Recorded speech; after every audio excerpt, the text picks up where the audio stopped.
Look, when Jay signed his contract, the big one was with Beyonce. Mm-hmm. When he signed that contract, the marriage contract, he got trophies. Now those trophies, trophies came rolling. For the Grammys, everybody, you know, when you equal a record, there's no way you don't get to hold your Grammy in your hand and celebrate that.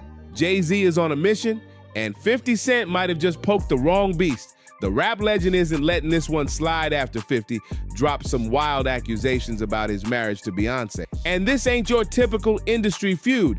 We're talking shady contracts, creepy footage, and claims that got fans shook.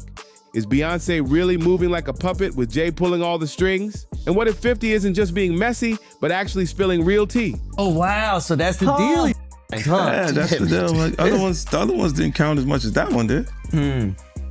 Things are heating up quick. Jay's coming for 50 now, and honestly, 50 brought this storm on himself. He's been taking shots at Jay for years, but this time, he crossed a serious line.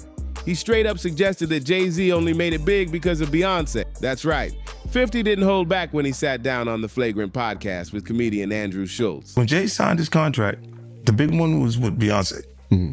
When he signed that contract, the marriage contract, he got trophies. Now those trophies came rolling in, buddy. He started getting Grammys left and right, man. I mean, look, if you look at his career, This guy. Oh, wow. You're going to let him say that? Jay was getting Grammys. He had one. Exactly. He had one. And he ain't show up. He had like 20 now. Oh, Lord. He had like 18 since he's been down. Look, he had one, bro. Hard Knock Life. They laughed it off at first, but 50 kept going. He claimed Jay's whole empire exists because he scored in the wife department. According to him, marrying Beyonce let Jay ditch his street image and slide into that clean-cut family man role, which flipped the whole game for him. So you're saying the success is derived from the marriage? Absolutely, he's been treated differently. The accolades. Because he's no longer viewed as what, like a street or gangster rapper. Now he's viewed as a businessman, entrepreneur, family man. And the biggest ones because of the position Beyonce's. Oh, wow. Right? You were connected to the biggest. Jay got it for the music. Jay got it for the music. You didn't see. He deserved those. Those scenarios like this. But if you thought that was wild, buckle up. 50 wasn't done yet. The real jaw dropper came when he pointed out a video of Beyonce and Jay that had people talking. In the clip, Beyonce looked totally spaced out, and fans are convinced something's not right. You can clearly see Beyonce struggling to stay focused at the game. Beyonce and Jay-Z were at the Nets game, and y'all tell me what you think.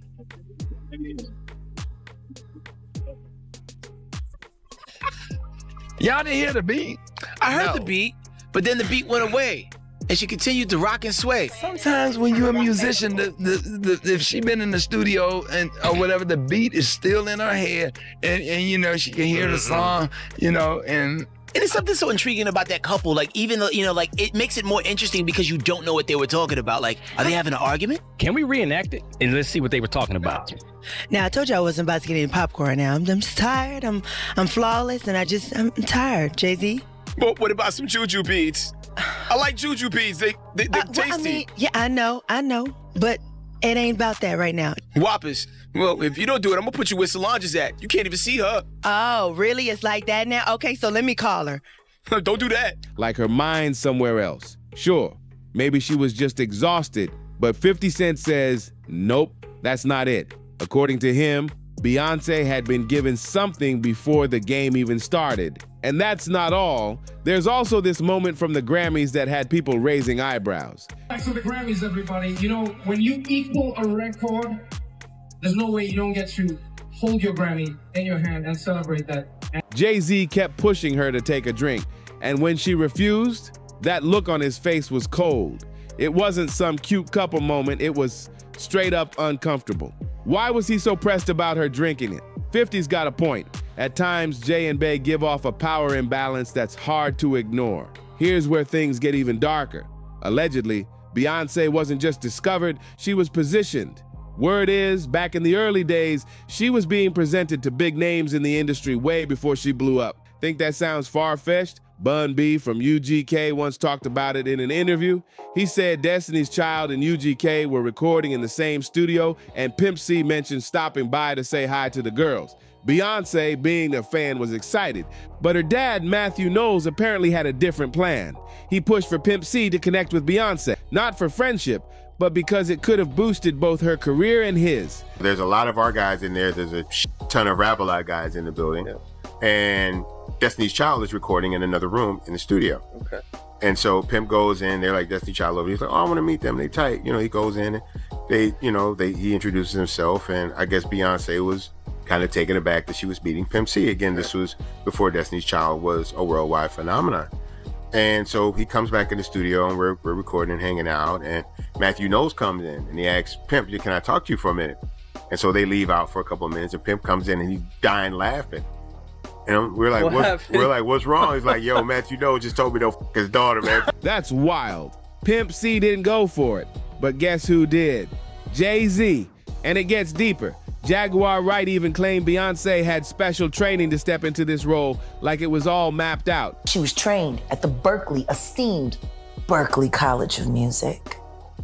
Handpicked by my very good friend, Terry Lynn Carrington, Dr.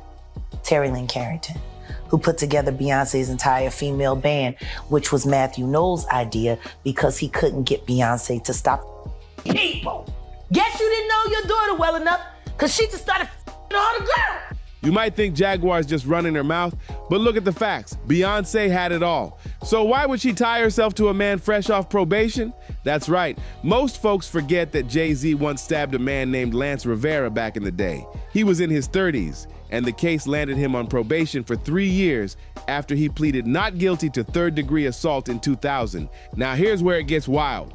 Beyonce said herself she started dating Jay when she was 20. That puts their relationship starting in 2001 or 2002, meaning she got with him while he was still serving that probation time. Who does that?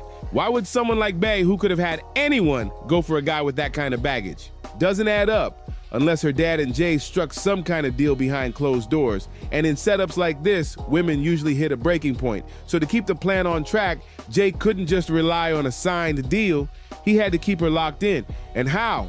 Allegedly, he kept her controlled with substances. Sounds wild, right? But not impossible. Just look at the Diddy and Cassie situation, same type of power move. And don't forget, over the years, blind items have popped up hinting at Beyonce having her own struggle. One even claimed that this flawless, award-winning superstar, yeah, the one with the looks, the fame, the long marriage, and perfect image, might not have it all together after all. But ever wonder how Beyonce keeps going nonstop, performing like a machine and never missing a beat? One word: substances. Allegedly, there's a specific upper that keeps her wired, alert, and in control on stage. What started as an occasional boost has turned into a daily crutch. People expected her to maybe dabble with weed, sure, but hard drugs? That caught everyone off guard. Then again, when you look at her background, maybe it was bound to happen. Her family and husband have deep ties to drug culture, and that kind of environment leaves a mark. Sadly, if this is real, there's only one person who might have pushed her down this path: Jay-Z. And that's not even shocking, considering Jay's history. Actor Faison Love once exposed it, and Jay himself hasn't hidden it.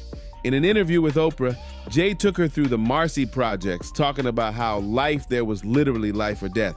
He wasn't being dramatic. When the crack era hit in the 80s, Jay was just 13, and already in the game, dealing substances to survive. After his dad walked out, the only role models left were the neighborhood hustlers.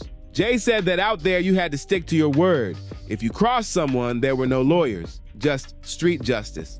So let's be real. Jay knows exactly what drugs can do to a person. He lived it. And if he did want to keep Beyonce under control, he wouldn't need to guess how. He'd already have the blueprint. So the big question is there any actual proof behind these control rumors? Turns out, yeah, there just might be. Over the years, body language experts have picked up on some really strange behavior between Jay and Bey. Take this one photo, for example. It might look sweet at first glance, but North Carolina-based expert Blanca Cobb noticed something off. She pointed out that it would have been way more natural if they were walking side by side. Instead, their lower bodies are moving together, but Jay's hand is holding Beyonce back. Her smile might say she's cool with it, and even her toes are relaxed. But Cobb explained that his grip could be a sign of control, like he's silently saying, "You're mine, don't move." Weird? Definitely, but maybe not disturbing until you see the next shot. In another photo that had fans talking, Jay is seen holding Beyonce by the neck when he could have just touched her back like a normal partner.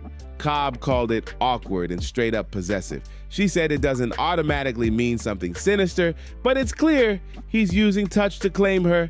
And if you look close, Bey's body language says she's keeping her distance. She's not leaning in, she's not returning the energy, her face isn't visible, but the vibe is loud. That word, possessive, keeps coming up for a reason. It's like Jay's always making a point to show the world that Beyonce belongs to him. And while some people might call it protective or sweet, others think it's borderline objectifying. Cobb summed it up like this: Jay-Z is way more touchy-feely than Beyonce. That's how he shows love in public. But if she's not matching that energy, what does it really say?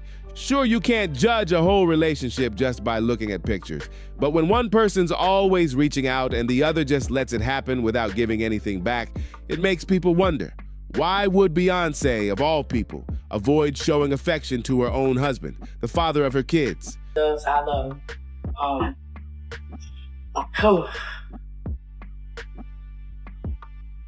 this is nothing compared to what you've done. And not only me, but everybody here.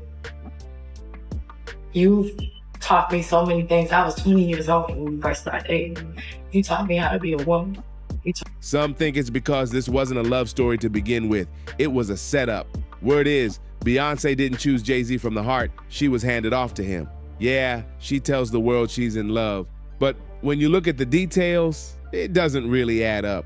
And then came the bombshell, straight from her former bodyguard. This wasn't some anonymous leak or sketchy blind item. This was someone who actually lived in the same world as Bey and Jay. He saw what really went down behind the scenes, and according to him, the rumors about their contract marriage were legit. Our relationship was a business relationship, financial, to get to the top, to become billionaires. There's no love there.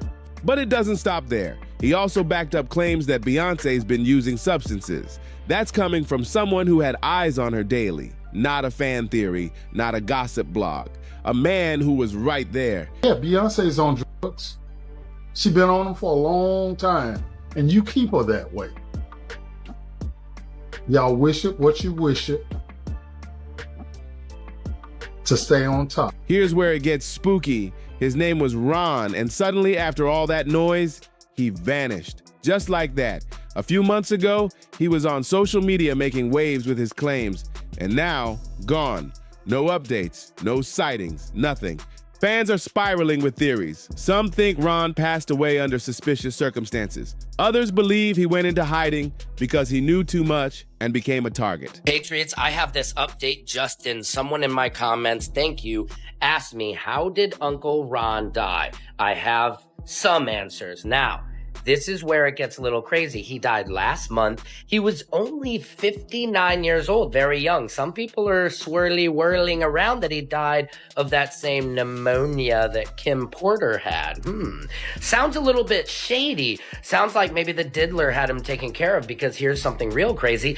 I had myself and my people reach out to his family because his TikTok page is still active, and people in the comments are asking, what happened to Uncle Ron? What happened? What is the family doing? Deleting all of the comments. If you go over to Uncle Ron's TikTok page, try this, Patriots. I did it. Say, what happened to Ron? How did he expire? They delete your question. Why? Because they want to keep their family members safe and everyone else in their life that they care about, because the diddler is not done with his nastiness. Either way, people are asking the same chilling question. Did Ron disappear because he was telling the truth? And honestly, if Jay-Z was giving Beyonce something behind the scenes, it would explain a lot. Because let's be real, there have been signs for years that she's dealing with substance issues. She's always told the public she doesn't mess with that stuff, but insiders say otherwise. One music producer even revealed that Beyonce once gave herself 5-hour energy poisoning. Yeah, seriously. She was so locked in during a studio session, trying to finish 6 songs back to back, that she chugged way too many energy shots just to stay awake. The grind lasted over 40 hours straight. It was early Saturday morning. The sun was starting to rise. It was probably 6 in the morning, 7 in the morning, maybe Saturday morning. We're exhausted. I've been in the studio at that point for about 18 hours, long day, starting to feel tired. Most people would have hit the wall and gone home, but not Beyonce. She kept going. The producer recalled how, by the 3rd song, he was completely drained and looking for a boost. I thought, all right, I sent the assistant to go run and grab 3 5-hour energies. I think I had one, B had one, and I think her assistant, her cousin Angie had one. So we all have a 5-hour energy. It gives us a little bit of a boost. We feel a little bit better about ourselves. If any of you have had one of those energy shots, it really does give you a nice jolt of energy. And so at some point, maybe half an hour later, we start recording a 4th song. I'm like, oh, okay. Well, I guess we're really going to keep going here. We get a 4th song done. Now I'm guessing it's about noon, maybe 1 o'clock. So we have been at the studio for close to 24 hours now. And I thought, okay, now for sure she's gonna go home. She doesn't go home. So we start recording a 5th song. Now at this point, I'm like, oh, we're in this for the long haul. We're probably not gonna go home at 4 p.m. Like she's probably gonna stay. When you book a studio, you book like in blocks, right? She might book 24-hour blocks. So once you pass that 24 hours, like you might as well stay. You're into the next day already, right? And so now I realize, all right, we're gonna be here all night. We're gonna be here for probably close to 40 hours. That's when Beyonce showed him what she was made of. About 5 days later, I get a call from Beyonce's assistant saying, hey, are you available? Are you ready to get back in the studio tomorrow? And I said, what do you mean? Bee's in Italy, isn't she? She's not due to be back for another 10 days or so. And she's like, yeah, no, she's coming back early. She's ready to get back in the studio. And I thought, wow, we've been working so hard. You've only been gone for 5 days and you're ready to get back. That is insane to me. That's dedication. Pushing past normal limits like a machine. But the grind caught up with her. Her body couldn't take it anymore, and that little vacation she planned after the session canceled. She got so sick from overworking and overdosing on energy drinks that she had to stop everything. The whole vacation was great, except that night I flew out, I felt like I was gonna die. Like I felt horrible. I had just cold sweats and everything. I was like, my eyes lit up. I was like, you too? I had the same thing. And then it clicked, the 5-hour energies. We both drank way more than you're supposed to drink. Of course, we didn't read the label. I didn't really think to read the label or anything. We just thought 5-hour energy, we need a little energy. So we're all taking them. And of course, we both got violently ill. Fans who heard the story were blown away by her work ethic. They called it next level dedication. But if you zoom out a bit, it also exposes something deeper. Beyonce's willing to wreck her health just to keep performing. Whether it's energy shots or something stronger, she's clearly used to pushing her body too far. Some fans say it's just part of the high-pressure lifestyle. But others think this goes way deeper, that years of being dosed and controlled may have changed how she operates altogether. Some folks believe her nervous system is so fried, she can't even function without help anymore. It's like her body needs the substances just to keep going. And when you add it all up, the controlling behavior, the eerie body language, the non-stop pressure, it's no wonder fans are raising eyebrows. Let's be real. There are way too many red flags when it comes to Beyonce and Jay-Z's marriage. And 50 Cent, he's not just throwing shade, he's dropping some serious questions that people are finally starting to ask out loud. But now it's your turn. What do you think? Is Beyonce being controlled behind the scenes? And will Jay-Z actually come for 50 next because he spoke up? If you're thinking, nah, Jay wouldn't do that, maybe take a second look at who else has mysteriously vanished after spilling a little too much truth. Don't forget to like, subscribe, share, and drop a comment with your thoughts. We want to know what you think is really going on. And hey, we've got way more wild stories coming, so hit that bell and we'll see you on the next one.